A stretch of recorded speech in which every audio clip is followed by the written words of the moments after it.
एक आदमी को सड़क से बटुआ मिला। उसने एफएम रेडियो पर कॉल की तो उसका नाम था काका। काका ने एफएम रेडियो पर कॉल की।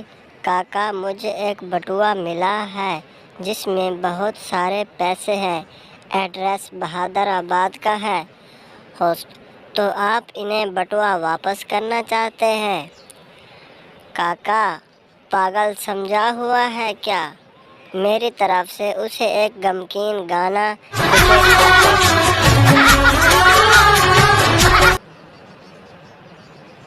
अमेरिकन की सोच: हम चांद पर पहुंच गए हैं, अब आगे क्या करना है?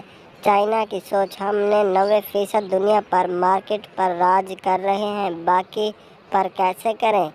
हम पाकिस्तानियों की सोच: 12 बजे लाइट गई थी, 2 बजे आई थी, अब 4 बज गए तो 6 बजे आई, मतलब 8 बजे दोबारा जाएगी।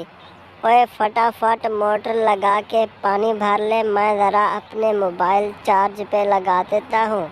माँ अपने बेटे से: टीपू सुल्तान कौन है बेटा? पता नहीं। माँ पढ़ाई पर ध्यान दो बेटा। नौशीन आंटी कौन है? माँ पता नहीं बेटा, पापा पर ध्यान दो।